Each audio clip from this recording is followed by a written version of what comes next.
بسم اللہ الرحمن الرحیم۔ جن رشتوں کو تلوار نہیں کاٹ سکتی اس سے زبان کاٹ دیتی ہے۔ زبان کی حفاظت کرنی چاہیے کیونکہ عزت اور ذلت کی یہی ذمہ دار ہے۔ بد زبانی کا معاملہ زیادہ تر عورتوں کے ساتھ ہوتا ہے۔ حضرت سہل بن سعد رضی اللہ تعالی عنہ سے روایت ہے کہ رسول اللہ صلی اللہ علیہ وسلم نے فرمایا، جو شخص اپنے دونوں جبڑوں اور دونوں ٹانگوں کے درمیان والے اعضاء کی ذمہ داری دے دے کہ وہ زبان اور شرمگاہ کو غلط استعمال نہیں کرے گا تو میں اس کے لیے جنت کی ذمہ داری لیتا ہوں۔ حضرت عقبہ بن عامر رضی اللہ تعالی عنہ فرماتے ہیں کہ میں نے عرض کیا، یا رسول اللہ، نجات حاصل کرنے کا طریقہ کیا ہے؟ آپ صلی اللہ علیہ وسلم نے ارشاد فرمایا، اپنی زبان کو قابو میں رکھو، اپنے گھر میں رہو، فضول باہر نہ پھرو اور اپنے گناہوں پر رویا کرو۔ جس کی بیوی بد زبان ہو اس کو ساری زندگی سکون نہیں حاصل ہو سکتا۔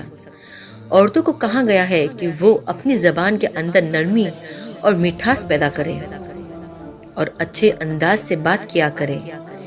یہ بات بھی قابل قبول ہے کہ کتنی بھی میٹھی سے میٹھی زبان والی عورت کیوں نہ ہو، پھر بھی اس کے اندر تھوڑی بہت کڑواہٹ ضرور ہوتی ہے، کیونکہ عورت جہاں اتنے رشتے سنبھالتی ہے تو تھوڑی بہت کڑواہٹ آ ہی جاتی ہے، لیکن عورت کی زبان میں نرمی ہونی چاہیے۔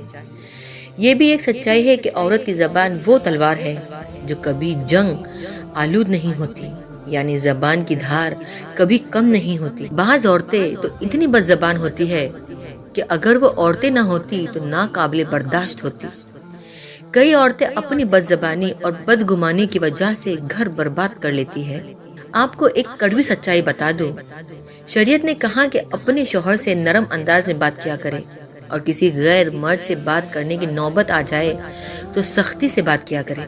لیکن آج کل یہ الٹا فیشن ہو گیا ہے کہ جب عورت اپنے شوہر سے بات کرتی ہے تو سخت کڑواہٹ لہجے میں، اور غیر مرد سے کرنی ہو تو نہایت میٹھے لہجے میں، کہ جیسے ساری دنیا کی مٹھاس انہی میں سمائی گئی ہو۔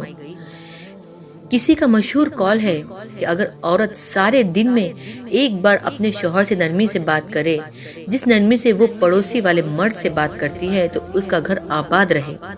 اسی طرح مرد اگر پورے دن میں ایک بار بھی بیوی کو ان محبت کی نگاہ سے دیکھے جس نظر سے وہ پڑوسی عورت کو دیکھتا ہے، تو ہمیشہ گھر آباد رہے۔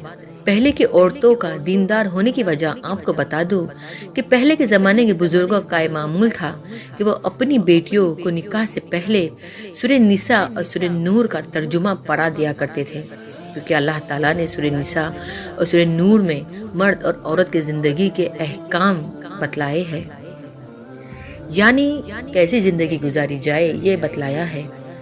یہی وجہ ہے کہ اس زمانے میں عورتیں دیندار تھی، زندگی کیسے گزارنی ہے معمول تھا۔ اسی لیے ہمیں بھی چاہیے اپنی بیٹیوں کی شادی کرنے سے پہلے قرآن مجید کا ترجمہ ضرور پڑھا کریں، اور خاص طور پر نکاح سے پہلے سورہ نساء اور سورہ نور کی ترجمہ کے ساتھ تعلیم دلوائیں۔ دین کی صحیح معلومات قرآن اور حدیث کے پڑھنے و سیکھنے سے حاصل ہوگی انشاءاللہ۔ اگر یہ ویڈیو آپ کو پسند آئے، یہ علم آپ کو تعلیم لگے، تو اپنے دوست احبابوں سے اور اپنی بہنوں سے ضرور شیئر کیجیے گا۔